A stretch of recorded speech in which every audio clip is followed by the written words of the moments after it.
of the TBS Small County Strategy webinar. Before we get started, I just wanted to thank a couple of people and do some introductions. My name is Julie Indercombe from the California Department of Mental Health, and I'd like to thank our partners, the Department of Healthcare Services and the California Mental Health Directors Association, for all of their support. I would also like to thank CIMH, California Institute for Mental Health, Irina and Mary for all of their help. We couldn't do this without Irina's expertise from the webinar, so thank you for that.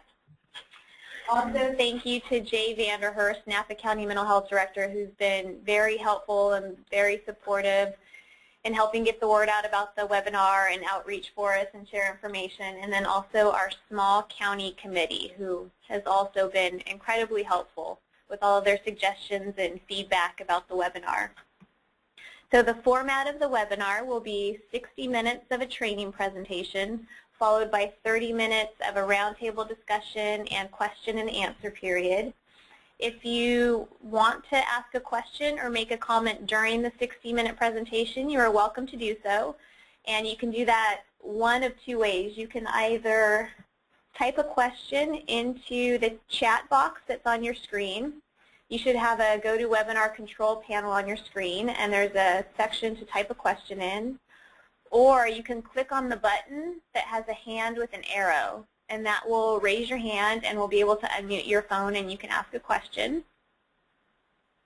And feel free to ask any questions during the presentation and also during the roundtable discussion. We really want to hear what people's concerns are out there and any issues that you're facing in the small counties and get a good conversation going. So please feel free to make any comments or ask any questions during any part of the webinar. And after the webinar today, both this webinar as well as the webinar that we held 2 weeks ago will be posted on the DMH website. So look for that to be posted up there. And we also have an email address. If you have any questions about anything or if you need any of the materials from the webinar, you can always email tbs@dmh.ca.gov. So with that, I'm going to turn it over to Tom Sodergren and Dr. Kimberly Valenzuela to begin the training presentation.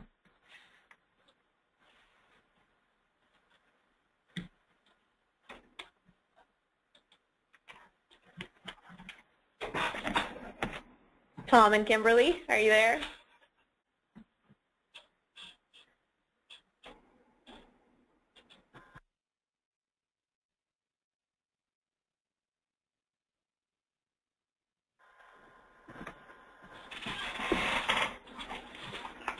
Okay, I think we're going to send Tom and Kimberly an email or a text message because they might be on mute right now.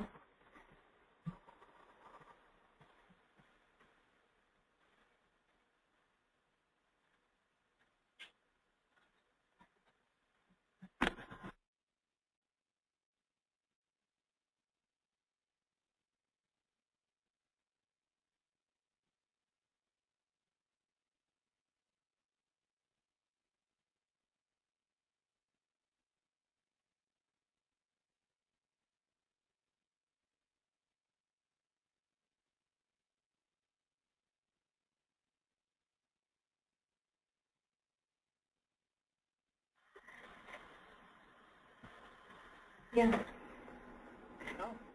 Oh. Hello. There you go. You can hear us, Tom? Yeah. Yay, we can hear you. You guys there? Oh.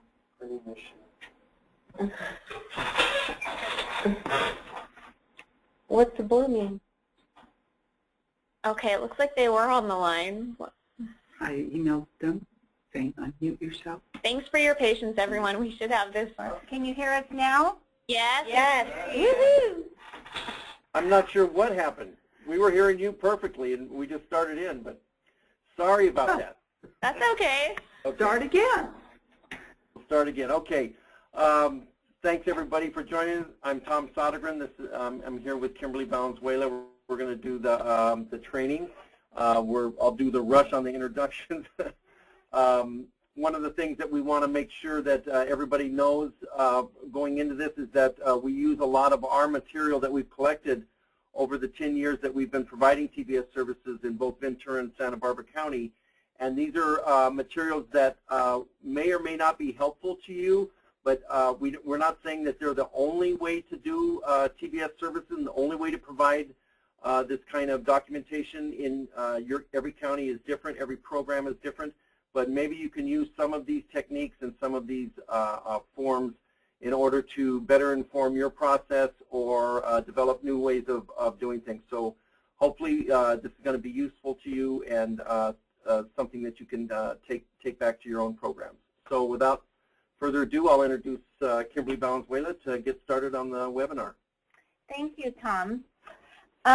Okay, so just to start, a lot of the first part of this is the guideline for what we used was, of course, the TBS documentation manual that is available on the DMH website. It was revised in October and finalized in October of 2009. So I encourage everyone to be very familiar with that, with the document. So basically, some of this early training is just stuff right out of there. What specifically is TBS? And it is a supplemental specialty mental health service covered under the EPSDT benefit. It is intensive, it's individualized, and it's one-to-one. It's a behavioral mental health service available to children and youth with serious emotional challenges and their families who are under 21 years old and have full scope Medi-Cal. It's never a primary therapeutic intervention, and it should always be used in conjunction with some other primary specialty mental health service, as determined by each individual county. It's available for children and youth being considered for placement in an RCL 12 or above who meet the requirements of, quote, at risk of. And that would be at risk of hospitalization in an acute care psychiatric facility or RCL 12 or above. It's designed to help children and youth and their parents and caregivers manage difficult behaviors using short-term measurable goals based on the child's and family's needs, and are designed to keep children and youth out of higher level placement or hospitals. Who can get TBS? Any child or youth that's placed in a group home facility, RCL 12 or above, for the treatment of mental health needs that are also transitioning from an RCL 12 to a lower level of care, or a child that's being considered for an RCL 12 or above. Also, any child who has undergone at least one psychiatric hospitalization related to the current mental health diagnosis within the previous 24 months, or they previously received TBS while a member of the certified class. And then the most recent one that was added a couple years ago was the child or youth that is at risk of a psychiatric hospitalization. A little bit, I think we touched on this in the last webinar as well, but just touching again on some strategies to join the family to deliver TBS.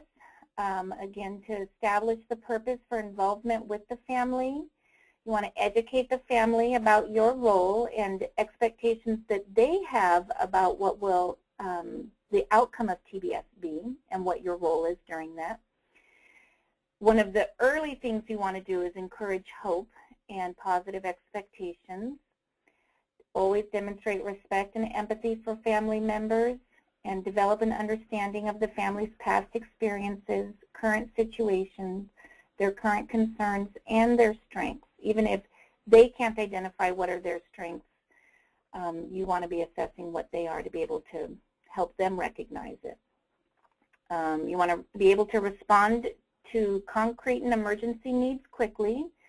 Be aware of your own biases and preconceptions, as that can definitely affect the ability to build a therapeutic rapport, therapeutic bond with the child and the family. You want to validate the participatory role of the family. It's very important that the parents are equally as involved in TBS, or teachers if you're in the school, or any long-term caregivers. And you want to be consistent, reliable, and honest. And that covers a whole bunch. Okay. Let's see.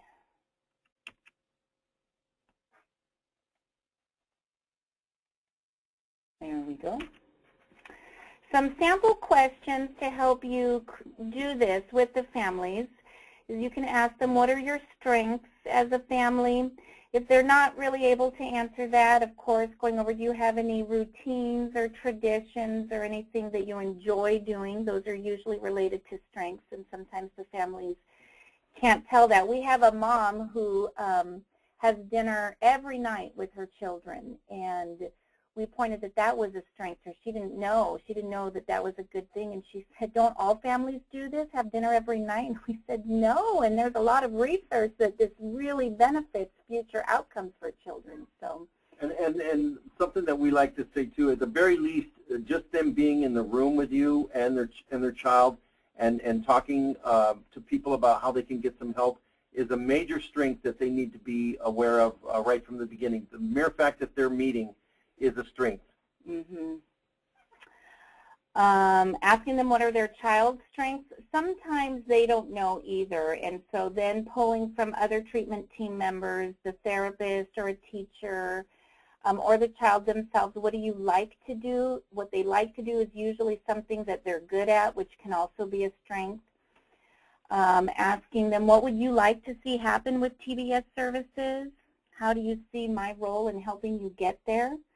What do you know about TDS services? Ideally, someone has already told them about the service and they want it, but sometimes there's been misinformation, or the person referring TDS has said, well, they can tell you about it. So you want to be sure that you're aware of how much they know about what your program is. What could I do next time to make this go better for you and your family, especially if the initial meeting's kind of rough? As sometimes it is, because you're talking about really difficult behaviors. And what is working for you right now as a family? So just a couple, I'm sure there's a ton more questions, but just some examples of questions to ask when you're trying to build rapport. Okay, so once you're in with the family and the child and working with them, then immediately you are working on observing and assessing with the goal to understand what the behaviors are and their patterns, looking at the basics, ABC, the antecedent, what happens before the behavior, the actual behavior, what is it that the child is doing, and the consequence, what happens after the behavior occurs. And that could be a positive or a negative. It's anything that's happening as a result of the behavior. And this is where, especially early on, the clinical supervisor can be a real help in addition if they're out in the home with the coach, because sometimes the coaches can't see and understand a lot of time what benefits the child is getting out of a particular behavior. So clinical supervisors can really be a great addition to show exactly what the consequences of the behavior are and how the child is getting a need met. Mm-hmm. Okay, so taking a look at an example of a TDS assessment. A TDS assessment is required by every program that is doing TDS, and it just depends on the different program and what they have from the primary therapist assessment and then the additional TDS assessment. So it can be any combination. However, there are certain components that must be included. And you can look at the description of the TDS assessment on page 10 of the documentation manual, but we'll go through a little bit about what ours looks like. And like Tom said earlier, if there's anything that you like and want to pull from it, please do, and anything you don't, then just disregard it. So definitely a very clear description of the target behaviors. They should be operational, and we'll talk a little bit about what that is. You want to describe the functional impairment. How are these behaviors interfering with the child's ability to function within each day? You want to get an accurate baseline, the severity of the behavior, the frequency, the duration, location if there are specific locations, and establish a desired measurable outcome, which that's also termed as a benchmark indicator. So it's kind of like your first goal as you're shaping a behavior. Within the first month, this is what we're hoping to achieve. And it's also extremely important to tabulate this and keep this on record as you move forward to show the family that you're making progress. Because a lot of times you're a month or two into it and they'll say, you know, it's not changing, he's still tantruming. And we can say, yeah, but they're only happening twice a day when they were happening 5 times a day before, and they're only happening for 15 minutes where before it was happening for an hour and a half. So those are the kind of things you want to bring to parents to show them that progress is being made. Mm-hmm. When you're looking at the antecedents, you really are wanting to understand the sequential behaviors that lead up to the target behavior. You're looking at contributing factors like who was there, where was everyone, what specifically was happening, and what was the time of day. You're also considering any possible physical contributions. Was the child feeling sick? Were they tired? Were they hungry? Could it be medication side effects? Are there any cognitive or developmental factors that we need to keep in mind? Environmental contributions also, any kind of roommate conflict that might be between siblings, or if they're in a foster home, between foster siblings, or if there's a lot of conflict with the parents or caregivers, any kind of conflict with the caregivers and the child, maybe classroom issues, and like I said, conflict between caregivers. You want to get an understanding of what are the current interventions. How does the caregiver currently react and behave after the behavior occurs? How do they respond to each of the sequential steps previously indicated? And what do caregivers currently use in response to the behavior? Is there any kind of reinforcement ratio? And for the behaviorists out there, if you remember, there are 4 different types of response rates, both interval and interval ratio and fixed ratio. And we'll talk a little bit about those in a little bit. Then you also want to do your analysis. What is the function of the behavior? What need is the child meeting or attempting to meet through the behaviors, and what are they trying to get and or avoid? And so this one is really important because what I was just doing a TDS assessment yesterday with one of my staff, and her analysis was, well, she's trying to get attention and trying to get control over her environment. And the question is, okay, well, we all need attention and we all need control over our environment. How is it that this child learned to get attention in this way? How is it that she's learned to get control over her environment in this way? Because that will develop the replacement behaviors. So then we look at her history of abuse and how she learned what her value is. Then you also want to include the clinical judgment and include sufficient clinical information to demonstrate that TDS is necessary to sustain current placement or successfully transition to lower level of care, and that TDS can be expected to provide a level of intervention necessary to stabilize the child or youth in their existing placement. And I'll give an example of how we write that in this county. Then you'd want to develop your interventions in the replacement behaviors. How can we teach this child to get their needs met in a healthy way? And those are all the things that the coach will be implementing over the course of treatment. And looking at behavior modification, what observable and measurable changes will indicate when TDS services have been successful and could be reduced or terminated. Okay, so we'll look at our example of a TBS assessment.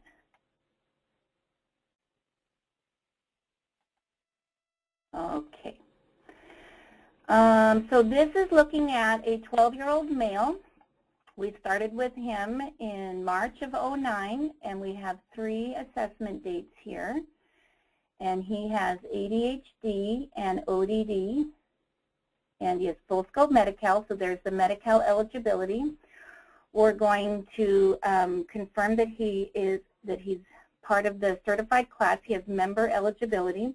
And member eligibility is defined on page 12 of your documentation manual of what it's looking for.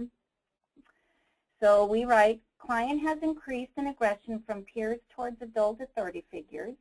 Mother reports she recently has been unable to sustain her work as a cashier due to numerous calls she receives from the school and after-school care to come and pick him up due to his aggression and noncompliance.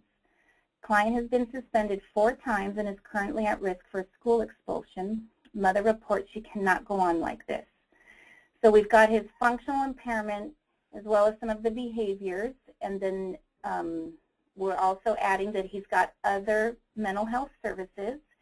He's currently receiving care coordination and case management through YB, as well as psychiatric services by Dr. C, and individual therapy through his school counselor.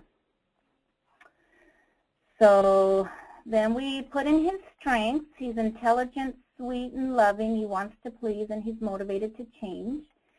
He likes to play with friends, go to the park, play board games, video games, and reading time at school. What does he like the least? He does not like having to sit quietly for long periods of time. He does not like feeling teased by peers. He does not like math, and he does not like being told or warned of consequences. That tends to trigger him even more.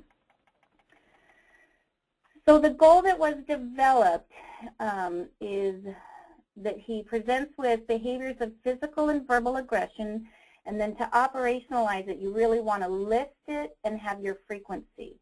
So the physical aggression is hitting, kicking, biting, and the verbal aggression is cussing, yelling, and threatening to hit or harm.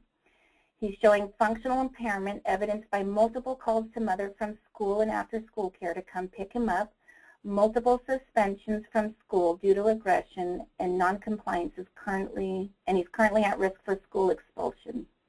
The cognitive behavioral interventions will be aimed at extinguishing aggressive behaviors and statements and reduce the risk of client being expelled from school. So we're able to get the aggression is around 15 times a day on average, and it varies from 1 minute, that's probably a yell or a cuss, to 5 hours when he's engaged in physical aggression. And the intensity varies from mild to moderately severe. So our goal is to increase anger management skills to decrease verbal and physical aggression.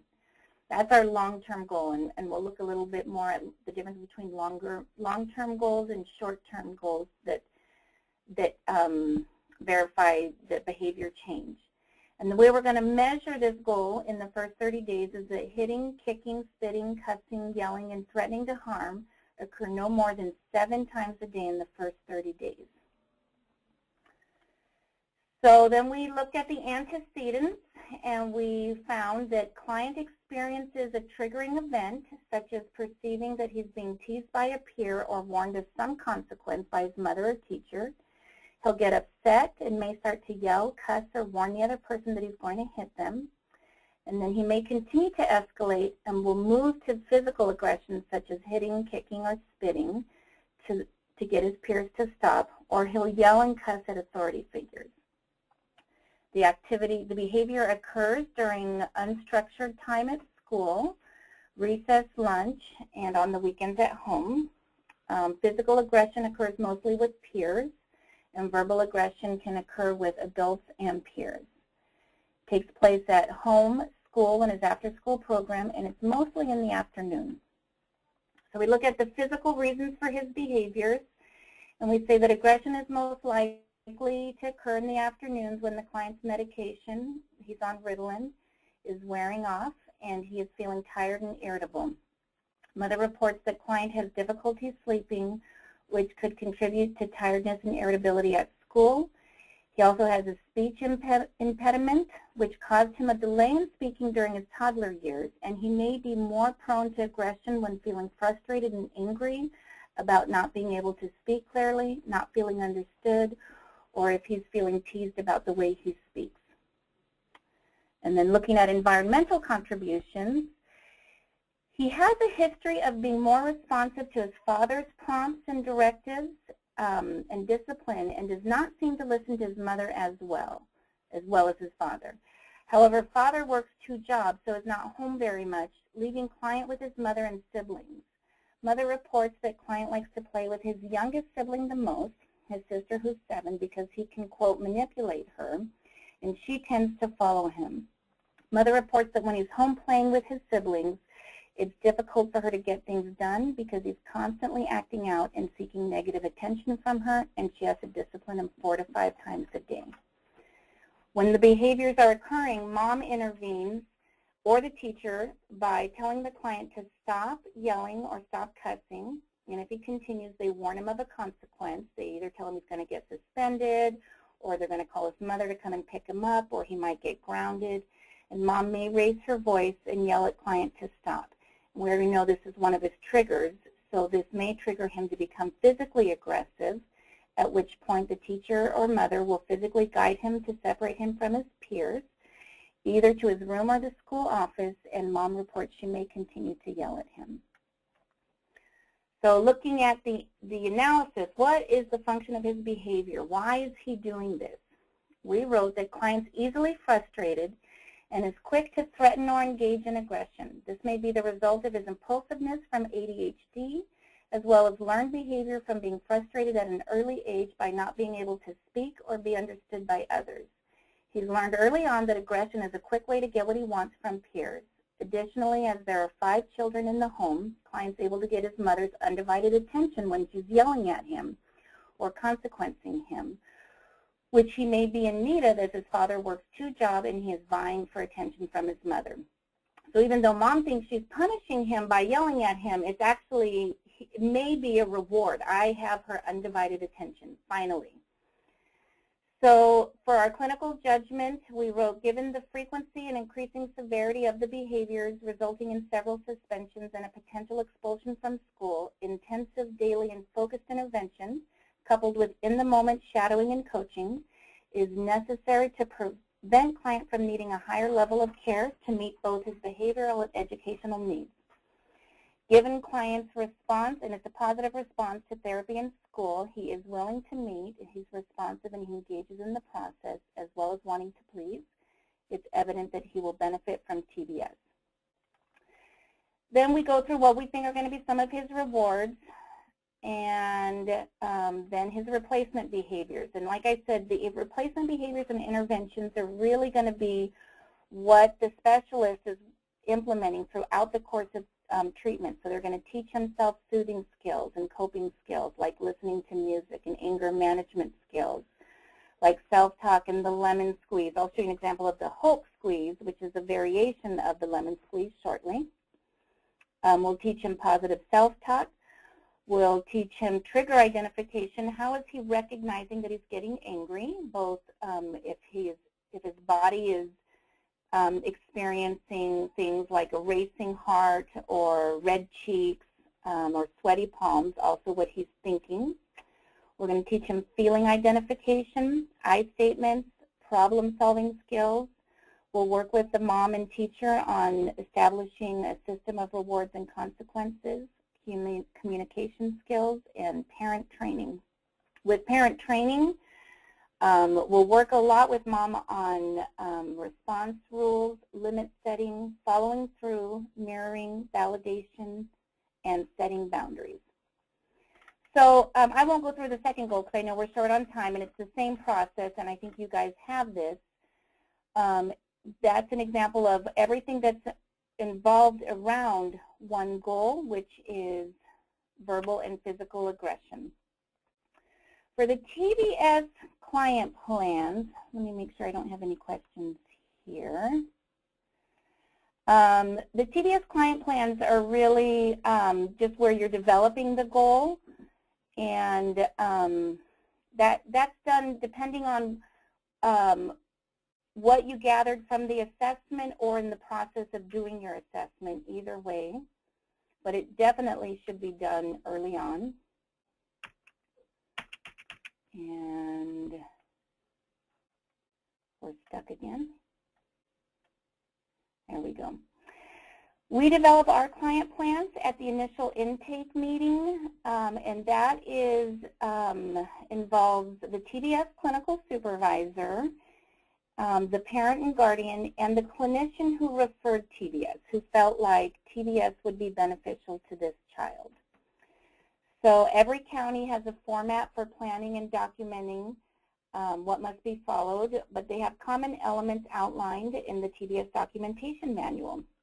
So again, you want to make sure that you're incorporating everything that is listed there, and you want to be reviewing, depending on what your county guidelines are, every 30 to 120 days, and that includes reviewing the tracking of behavior change, successful interventions, utility of the reinforcement menu, and whether or not they're increasing their positive replacement behaviors, as well as addressing any changes that need to be made to create the behavior change. And you always, from the very beginning, want to know what your fade-out plan and graduation plan is. So what goes into a TDS client plan? You want to know who does it. It's usually the clinical supervisor in our county. But like I said, every county has different requirements. You do want to list what is a target behavior with the measurable benchmarks. How are you knowing that you're creating change? And how many target behaviors are you identifying? We usually limit it to 2, no more than 2, because otherwise it's extremely overwhelming for tracking and for the child to be thinking about all their different goals. What we have found is if we start with the most severe behavior, then any skills they learn to reduce that behavior, they're easily able to transfer to less severe behaviors. But also if another behavior is not reducing, but the original target behavior is, at our review meetings we can change our goals and focus on a new behavior. In your client plan, you also want to identify what's the safety plan, what is the family going to do in the event of a crisis, and the transition plan to the parents and caregivers or whoever will be continuing on with the child when TDS is gone. You want to make sure that you have timelines and benchmarks. So we meet every 30 days, and that is not the state requirement. The state has changed some of their requirements, but it is our county requirement. So you want to be clear on what your county requires or what you feel is appropriate. We have offered to our county, we can meet every 60 days because we were having a hard time getting the clinicians there, and they were pretty clear, no, we like it when it's every 30 days. But in our Ventura County programs, they have opted for the 60-day reviews. And nowadays, it really is county to county because everyone's so impacted by budgets and possible layoffs and stuff that caseloads are higher and availability is harder. So sometimes we even have to do the reviews on a speakerphone just to have somebody participate, but they can't really be in the at the home with us or even in the office. Yep, and then we have to drive the review form over to the clinician to sign it. Different day, different tactics. So what goes into a TDS goal? Like I mentioned before, really clearly describing the behavior and the functional impairments in objective and operational terms, any triggers that you may know of or antecedents, the frequency of the behavior at baseline, duration, and severity should also be in there. And then you have your goal to shape the behavior. It should include the long-term goal, which we looked at before, was to decrease verbal and physical aggression, as well as the goal for the next 30 or 60 days, depending on how you do it. And then some specific interventions that are going to address the goal. So this is an example of our TDS client plan, and typically we handwrite this. What's all typed here is blank, and we go out to the home or the county clinic and we meet with them, and we'll handwrite it in here as they're telling us this is the behavior that is causing us problems. So this is our same little guy, ED, who's 12 years old, and we know his first behavior. We went through it clearly in the assessment, his physical aggression and his verbal aggression. So the top section there is where we list it all. And what his triggers are, they told us that.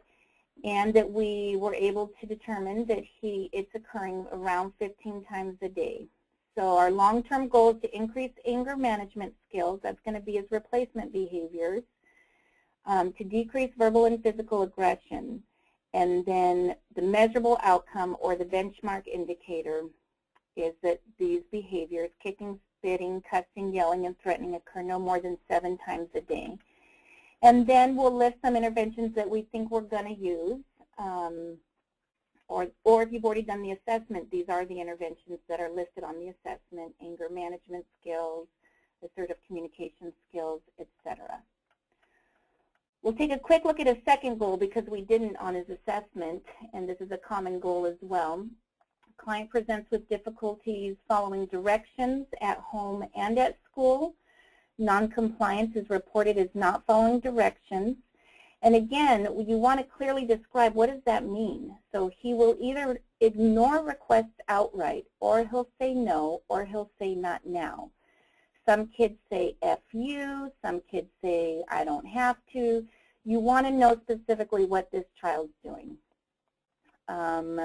Also, he does not follow classroom and household rules. So he does not sit in his desk during reading, and he's not completing his chores at home. And these behaviors are also occurring around 15 times a day. So our long-term goal is going to be to increase his problem-solving skills, to increase compliance. And then the way we'll measure this in the first month is that non-compliance, such as ignoring requests and stating no, occurs no more than 7 times a day. And if you have something with a really high frequency like that, I think it's a good idea to try to cut it in half in the first month.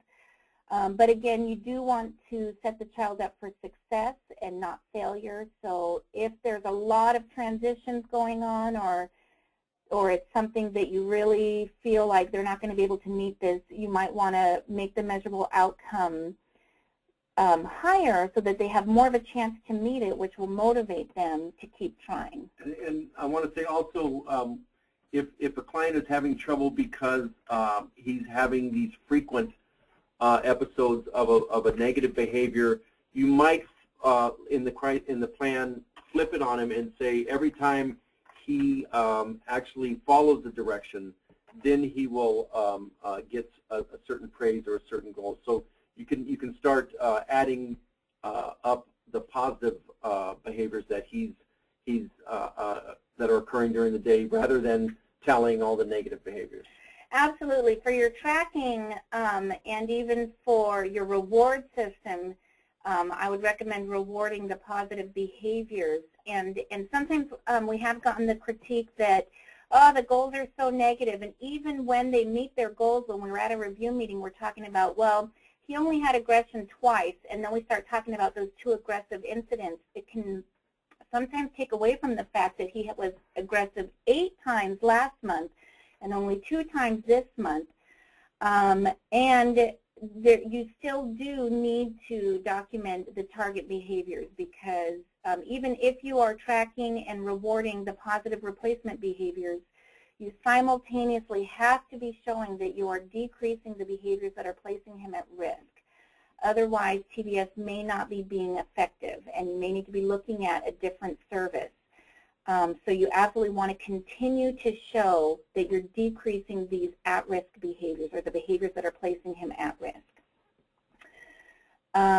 Okay, then real quickly, your client plan should always have your fade out from the very beginning, because you're a short-term service.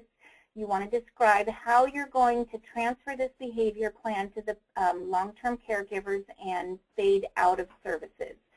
So we write that we're going to meet with mother and teacher weekly to share strategies taught to clients while problem-solving barriers to client success. We'll also strategize with the parents and teacher in developing and implementing a system of rewards and consequences to aid client and goal attainment. We're going to go over the effective parenting strategies, such as calm, close, quiet, as well as develop a list of reinforcers and tracking charts to motivate clients' participation. And then the way we're going to fade down is we'll reduce our frequency by 1 day a week that clients are able to meet goals within 80% accuracy as agreed upon by the treatment team at each 30-day review meeting. So at the very top here, I think our frequency was set at 5 days a week. Yes, there's 4 client meetings and 1 with mom, and that means that when we drop down, when he's able to meet his goals, let's say we meet at the 30-day review, we'll knock one of those visits off so that we're meeting with client 3 days a week. And then when he meets that in the month, we'll meet with him 2 days a week, and then down to 1 day a week.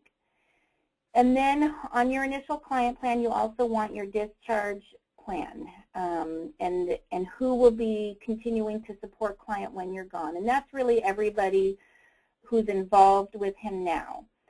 So his care coordinator, which is also, that's what our county calls a case manager, will continue to provide case coordination.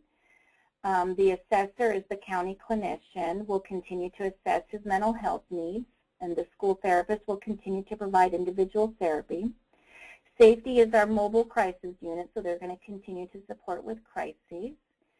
He will continue to receive medication management from Dr. C.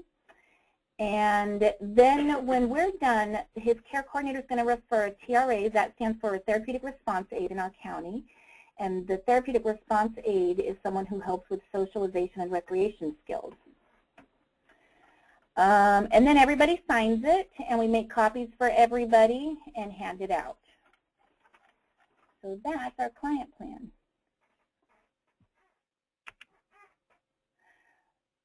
Some sample goals that you would be using are things like, behaviors that you might be targeting are impulsivity. You might do some stop, think, and choose.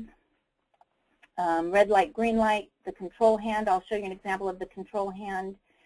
You might have a goal around anger and aggression or noncompliance. And we'll look at some of those specific interventions.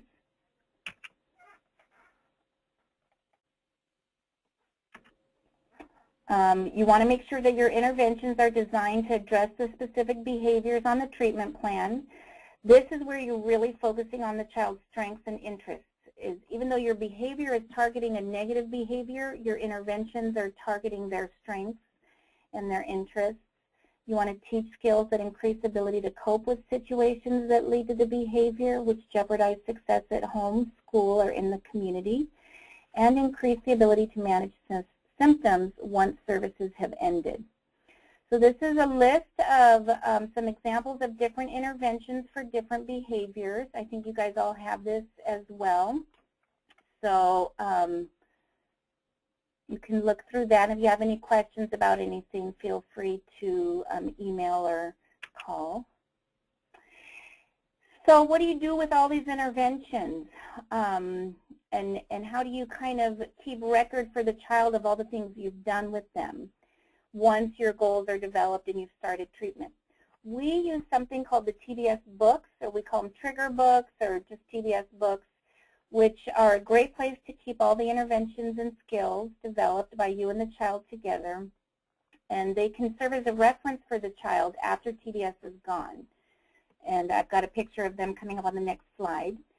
These also make excellent transitional objects at the end of services, and we consider them to be the property of the child that they can decorate with their own interests and likes.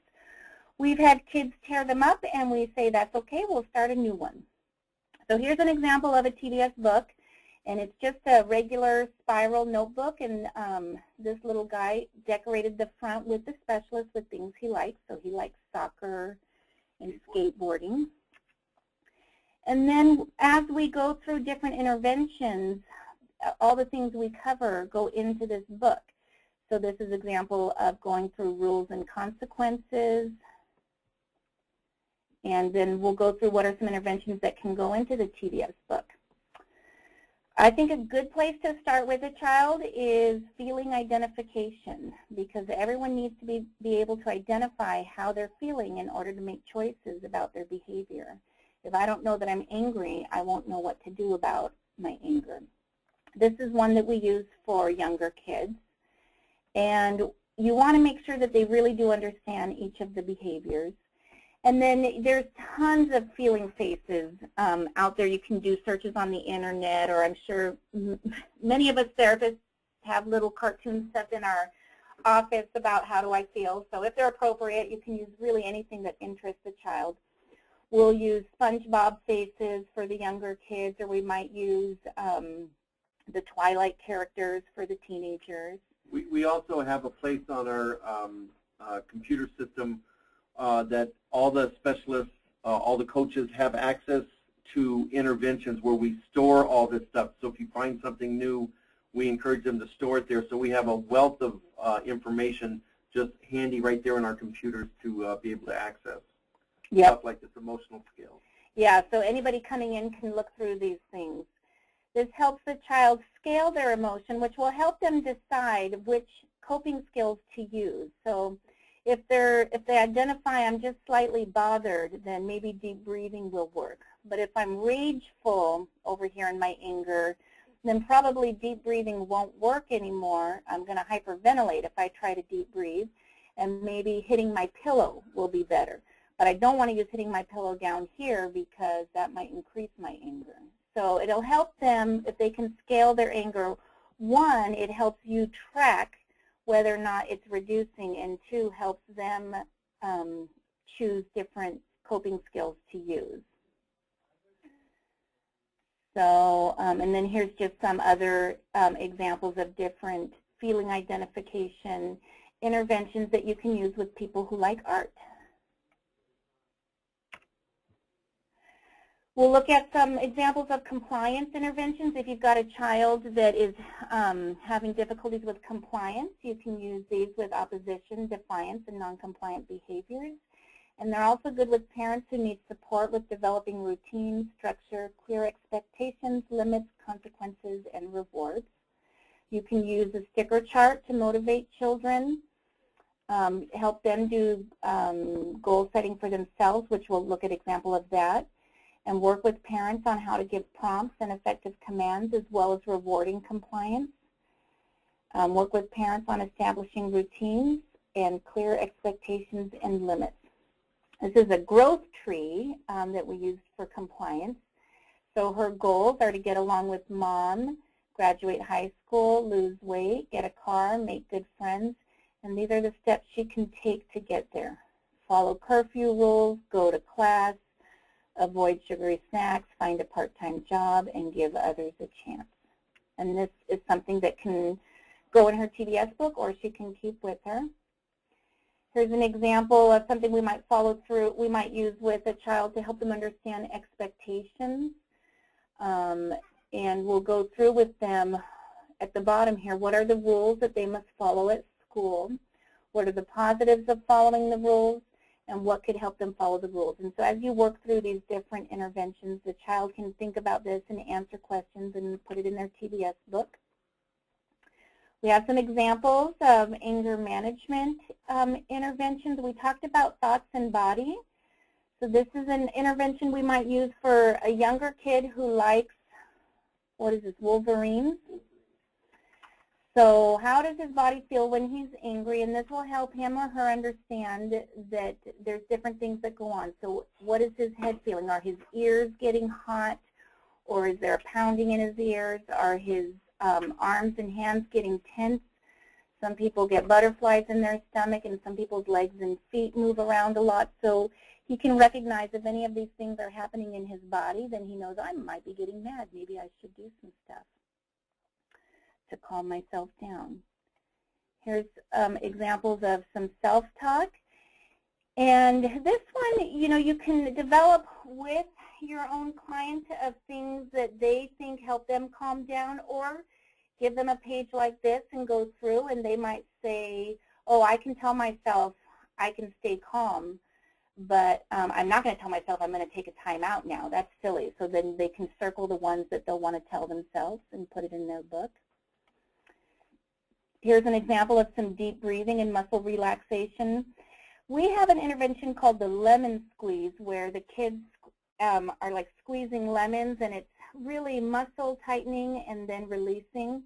This little guy liked the Hulk, so he wanted to name it the Hulk squeeze, and that's just kind of how you individualize your interventions to make them interesting to each child.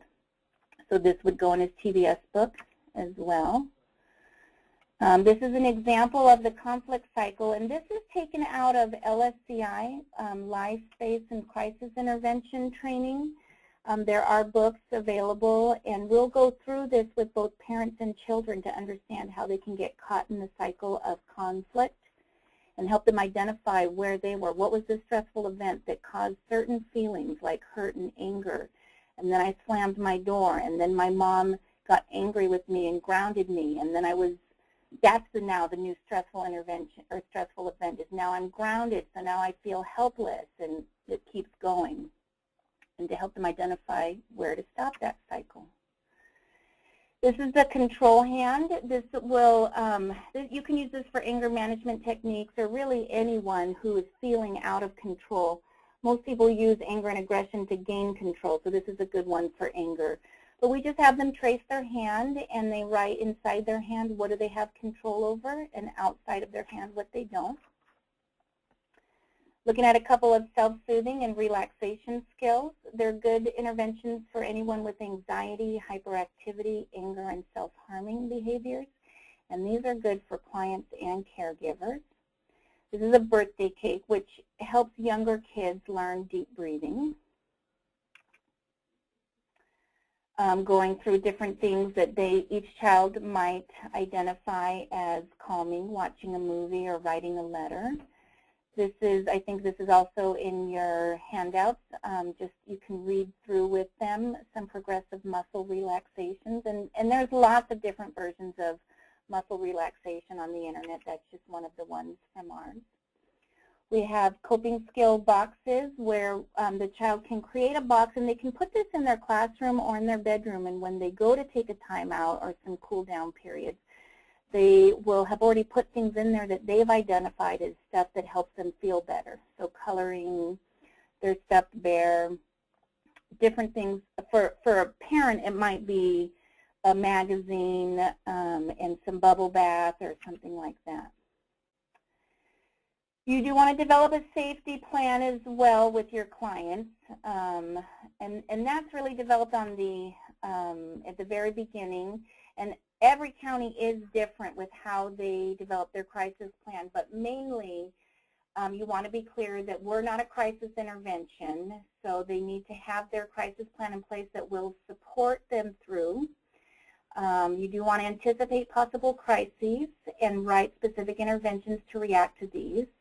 Have contact and backup information or backup contacts, and make it written so everybody knows what the crisis plan is.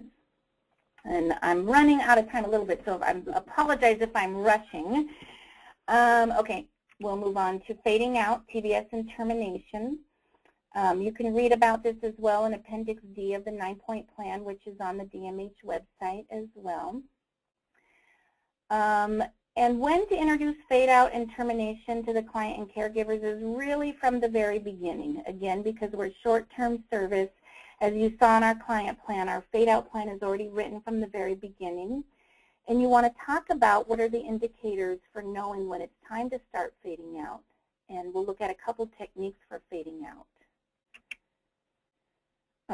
One is if interventions are working and behaviors are changing and the caregivers can solve problems more and more without services, you know it's time. And the child and youth graduates when one or two identified behaviors have been replaced with more appropriate alternatives.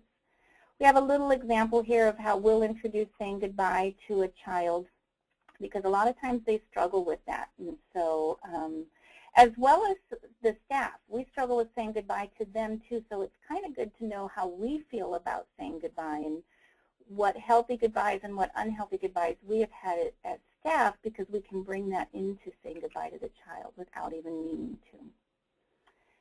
And lastly, we just got a couple examples of TDS interventions in different settings. So a child that's in the system, in the child welfare system, in school, and with probation.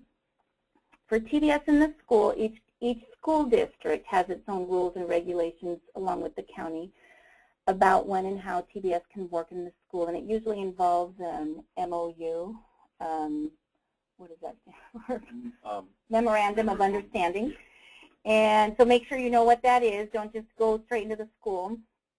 And when TBS does partner with a child's educational team, the results can be helpful in multiple areas of their life. So this is an example of a child in a mainstream class, and these are all children that we've worked with in our program. Joseph is 9, and he's diagnosed with ADHD, ODD, disruptive disorder, and mood disorder. So not very many problems. He currently lives with his mother in a small house in a poor neighborhood. He was exposed to drugs in utero and has a history of sexual, physical, and emotional abuse, allegedly by his father.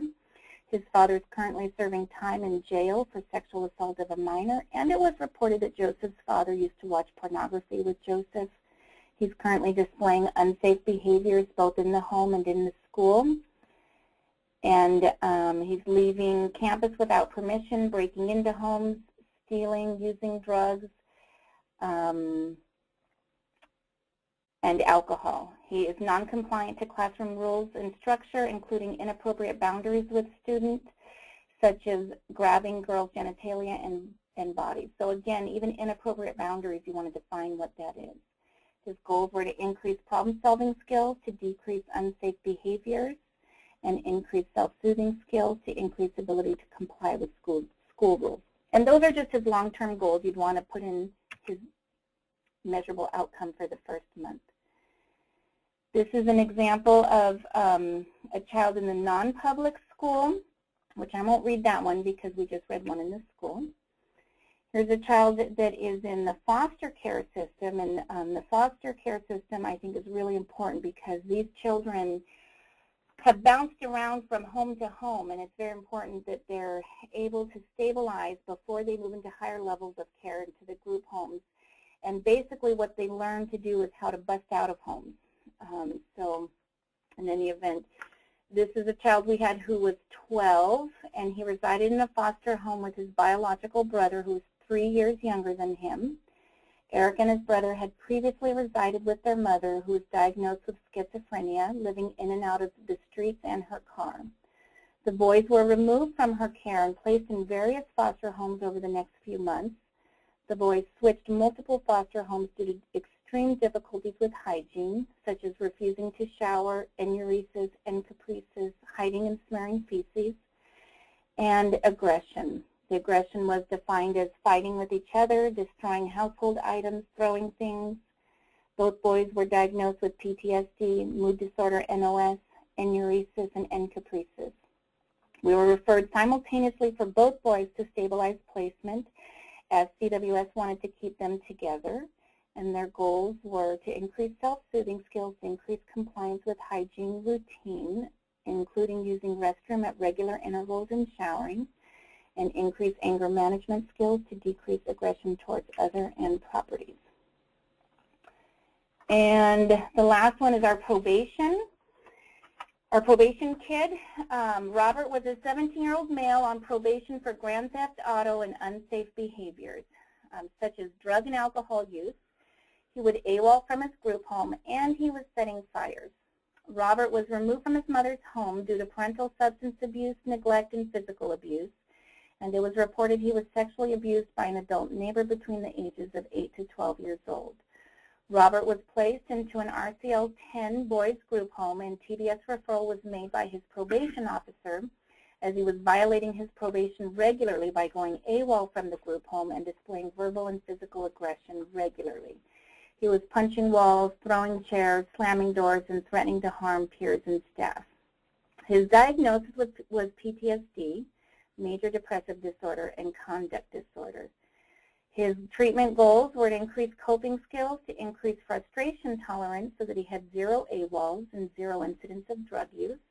And a second goal was to increase anger management skills to decrease physical aggression. And like I said, all of those examples were actual examples of kids we had, and they were all very successful. So those are just some different types of kids that we've worked with. And I think that's it. Kimberly, I am so impressed. You finished right at 3 o'clock. Well, I kind of Pretty good. there. So. Thank you, Tom and Kimberly. That was great. That was a lot of really good information. And we are. I didn't extend it any longer than it went. And just as a reminder, we will be posting this on the DMH website, so everyone could have their own copy of this and print it out and distribute it as much as you want. If you want a copy before it gets posted, just shoot me an email at tbs@dmh.ca.gov and I can send you a copy. So thank you again, Tom and Kimberly. I always learn something new during your trainings. I think that was my 4th training with you guys, and I always learn something new, so good job. Good. I want my own coping skills box now. All right. We're going to do a quick check here and see if there's any questions. I don't think there are yet, though. Doesn't look like it. Let's see. No questions so far. So if anyone has any questions, just type them in the box or go ahead and click the hand button on your screen. So I want to turn it over now to Barbara Reynolds. Barbara is the TBS coordinator in Napa County, and she was gracious enough to speak on our last webinar and share some really valuable information about Napa County and their efforts with TBS there. And I guess we didn't scare her off because she agreed to speak again during this webinar. So I'm going to turn it over to Barbara now and let her have the floor. Thanks. I really appreciate this webinar. I think for Tom and Kimberly, you guys did a great job.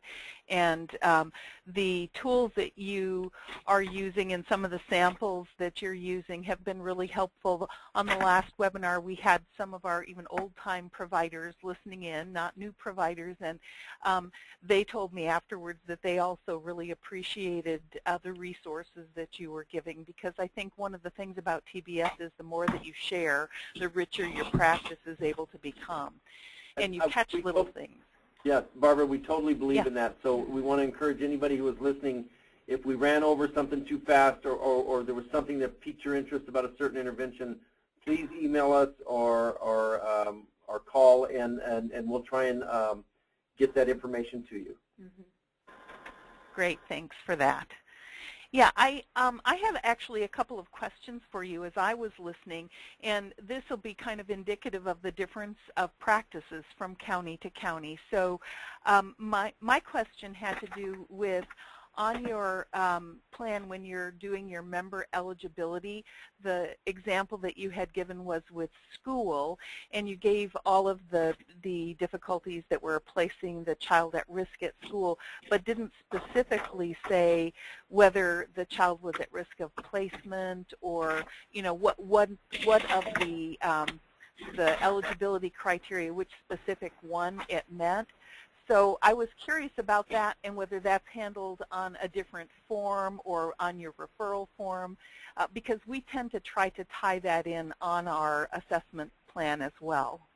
Yes, and you are correct that it is very good to tie it into your assessment. Where it could have been in the assessment that we gave the example of is in the clinical judgment.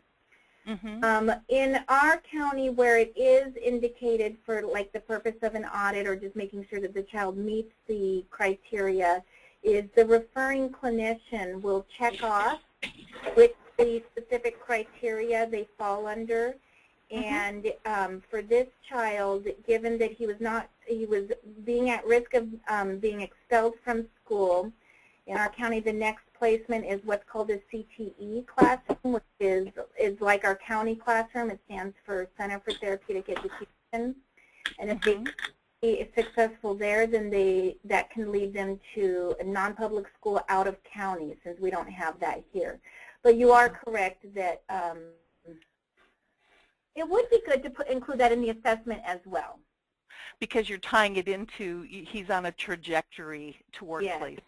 Yeah. Yes. Okay, good. That's really helpful, and I think for any of the counties who are just coming on and starting to provide, that's a really important thing to keep in mind, because I know when we say TBS is available in the schools and community and here and there, that that sometimes we forget that it does have to be tied back to those initial eligibility criteria in some way, and different counties operate really differently around that. We have had kids who are having difficulty in school who we would have liked to have had TBS, but really there was absolutely no question that our IEP teams were talking about placement at all, so we weren't there yet. Yeah. Yeah, you have a very good point that if there's not been an IEP and the school's not been talking about that, then that really hampers with the eligibility, unless the behaviors are so extreme that it could lead to acute care, like some type of hospitalization or something, and then that would be the qualifying. But for the school system, you're exactly right. If there's not an IEP in place and they're not, the IEP is not discussing the client's ability to be successful in this environment, then that's not going to be enough just to qualify the child. Right. But there can be a situation where the behaviors are occurring in different domains of the child's life, same behaviors at home, same behaviors at school, and the home behaviors may be placing the child at risk, and you use TBS in the schools to kind of connect it to the home environment and have a comprehensive behavior plan that works for the child all day long. Mm-hmm. Does that make sense? Because the child might be at risk of losing the home placement as well and going into at home. At home. The foster placement might say, you know what, he's doing the same thing at home, and if this doesn't get under control, I'm done with him. Yeah, we actually just had a client who, well, he had IEPs, and he was in a foster home, and the school was wanting to expel him like the last 2 weeks of school. And the foster placement said, well, if he gets expelled, then he can't stay here because there's not enough school for him to go to, so he's got to go. And it was out of that we worked with him in the school and in the home so that he could finish the year and be able to keep his placement. He did lose it after the school year was out, which we were aware was going to, but at least he was able to finish the school year. Mm-hmm. Great. So one other thing in listening, you had mentioned that you do your client plan in your initial meeting. So my question for the benefit of everybody listening is, do you do that in your initial meeting so that your coaching can begin immediately while you're working on your assessment? And do you adjust your plan when you're done with your assessment to include something greater? I.e., is that an initial TBS plan? Or was there some other reason for that? Because we will go out of the door with an initial plan when we need to start coaching right away to curb something. But in our county, most typically, we give 30 days for somebody to do an assessment and develop a plan, and at the end of that plan, which of course has to be approved before the coaching can start, we do that at the 30-day timeline. Yeah, and what you said initially is exactly right. We do our client plan right at the very start, gathering information from the referring clinician, the client, and the caregivers. And we do that to be able to create change and start coaching right away. And through that process, we gather additional information for our TDS assessment, and we'll be developing the interventions. So, and then we meet every 30 days, and if we determine that we need to change a goal, which has happened, like we had a client at our initial plan who had fire setting as one of his goals. And 30 days in, he hadn't had one incident of fire setting, and all these other behaviors were occurring. So at our review meeting, where we have our review forms where we can revise goals and either stop, change, or add other goals, we were able to modify to meet the needs. But one of the things that I do have to say that is somewhat rare. Yes. That we had to change completely. More often than not, we have the behaviors highlighted at that initial meeting. The reason we're having the meeting is generally there's been a history of the behaviors that everybody is aware of, and so you can really kind of pull that out in the first meeting, and isolate the two behaviors, and then you may have to adjust accordingly as you go to the 30-day or the 60-day. But the reason we don't want to wait until the 30-day is because sometimes there's been a limit, and some counties have a really strict limit of 90 days of working with a child, and so we want to get the work started as soon as we can and start the coaching as soon as we can, because that would give us the ability to actually move through the case faster. Yeah, Tom is correct that it's very rare that we develop a goal that ends up like the fire setting. It is usually very apparent to everybody what is placing this child at risk, and change needs to happen pretty quickly or the child will lose placement. So we do want to get in there and start working on these behaviors right away. Great. I really appreciate that, and I think that because it is short-term authorizations, and I know counties really do vary on what they're willing to authorize for that, or what they consider short-term and how they want providers to work. I think that's great that you guys do that, and you know, are finding that ability to get in there faster, that you can get through that treatment in a faster manner. That's wonderful. Now, I will say, though, that that's also the result of our county clinicians, because as you may be aware, we are a contracted provider. So we have our kids already have a county clinician that have done a very thorough assessment. So as part of our referral process, they give us that assessment along with the referral form. And so we do have a nice extensive history that I don't know every county has, or if the county themselves are providing the TDS services, then they do have to do the assessment themselves. So it works out really well in our county because of that previous assessment. That's good, and I think some of the counties who are going to start providing TBS themselves, you know, they'll be looking at how they want to do this. And for our county, we have a combination. We have case managers here who we usually are the coordinators as opposed to clinicians for our TBS services. And they often will hand off their assessments and plans also, and we build TBS on that. But we also have the occasion where we're getting a referral for TBS that isn't open anywhere else in our mental health system yet. So we're fortunate enough to have TBS providers who are willing to kind of go out the door with us, and we all go out the door with an initial treatment plan and then work on building that together in order to get things happening quickly. Because especially for CWS individuals, that risk of losing that placement or getting a 7-day notice or something is being able to address that quickly has been one of the things that has improved our TBS relationship with CWS. When we initially started off, we were not able to do that so quickly, and our CWS had really lost faith kind of in TBS because it was not serving their needs. So the benefit of the history for us is that getting out that door quickly for them has really improved our relationship with them and their usage of TBS. That's wonderful. Yeah. Okay, let me think. Anything else? I really like the way that you combined the monitoring of services by looking at reducing the risky behavior as well as increasing the positive behavior. Having both of those things in place is really great. And again, I just appreciate all the forms and things that you have shared and the way that you have things laid out, really well thought out. And you know, I think that hopefully that will be really helpful, and hopefully people will make use of those and, you know, whatever questions they might have. And I'm going to actually kind of stand back now, so if other folks who are on the line have questions, that can get handled. But thank you again for all of your good work. Thank you, Barbara. Thank you very much. Thank you so much, Barbara. Really good questions and comments. Thank you. You're welcome.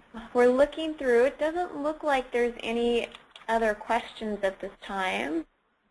Oh, wait, wasn't there something up there? See, there might. Oh. We do have a question that was typed in from Oscar.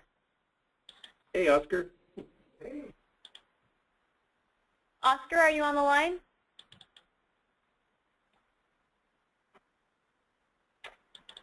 Oscar is not on the line, but I think we have his question that he typed in, so we can go ahead and read that. Okay, so Oscar asked, your example of the foster children did not state that there was a danger of a level 12 placement, so did they meet the criteria for TBS? Yes, they did, and it's kind of similar to the question that Barbara asked about in the school, that somewhere in our paperwork is going to be either our own assessment or the referring clinician, who's in our county is the county clinician, stating if this child cannot be successful in foster care, they're at risk of going to a higher level of placement, including but not limited to RCL 12 or higher. Especially because they've already been in a history of multiple foster placements. So yes, in the little vignette, I didn't write that, but in the paperwork, in the referring paperwork for both the boys, that would be in there. Okay, thank you, Kimberly. Okay, no other questions at this time. So while I have a minute, I just wanted to make a pitch for our small county strategy that we're continuing to try to get off the ground, and this is the first training that we've had for small counties. And you know, after discussions with a lot of the people in the counties, it was determined that the webinar would be the best format for a variety of reasons. You can just reach more people that way, and because of budgets and funds for travel, that the webinar would be the most effective way to reach the most people. So I hope everyone enjoyed the webinar, and as we continue to support the small counties and help increase TBS access and utilization, you know, we're really looking for feedback from the small counties about what you're looking for, what kind of training you're looking for, what kind of support on our end you're looking for, because we know that every county is different, and some counties require more training, and some counties have some other technical questions that they need assistance with. So whatever you're looking for out in the small counties, what we can do at the state to help move that along, we are open to. So right now we're looking for feedback on how we can help you guys, whether it's monthly phone calls, getting everyone on a monthly phone call to have a roundtable discussion, or posting documents on the internet that might be helpful. So I encourage you, any suggestions you have or feedback, we would love to hear them, and you can send anything to tbs@dmh.ca.gov. I feel like I've said that email address so many times today already. But honestly, we check that email several times a day, so just, you know, any feedback, comments, concerns, criticisms, we're open to everything, so let us know. And we might have another question here. Let me see. No? Okay. Thank you. Oh, Lynn is saying thank you. Thank you, Lynn, for all of your help as well. This is Tom. I want to throw out there too, just to the people that are still on the call, that that we're having a Cost Pacific is sponsoring the first TBS conference next fall in November, and we're trying to put it together now. One of the breakout sessions that I would like to have is a small county panel of providers from different areas that can talk about the difficulties or the problem areas or the ways you've adapted to provide TBS, so that others can benefit from just the different experiences that people have had in the small county. So I'd like to have a breakout of just small county, a small county panel talking about the challenges that are out there for providing this service in small counties, and maybe come up with some problem solving about how we can help other counties in getting the service. So if people are interested in that, they can email me at tsodegren@costpacifica.org. I think my information might be somewhere on the training manual, but maybe not. But But if not, you can contact, hopefully you can contact Julie or Troy or somebody there, Kathleen at the state, and they can forward that information to me, and we can try and put something together to have small county representation at the conference. Mm-hmm. Great, and yeah, we will forward any information that we get at the state onto you and Kimberly. We have a copy of the training flyer too, so I can post that on the website. So everyone on the webinar today, if they want more information about it, I'll post it on the small county strategy section of our website. Great, thank you. Okay, well, I don't think we have any more questions. We're going to take one final look here. Nope, no more questions. So everyone gets to add an extra 9 minutes to their schedule since we're finishing a little early today. So thank you again to Tom and Kimberly for a fantastic job. Thank you to CIMH and DHCS and CMHDA and Barbara for being so wonderful and sharing such great information, and also our small county strategy team for all of their help. So thank you to everyone for participating. Have a great day. Thank you. Have a great 4th. You too. Thank you. Bye. Bye.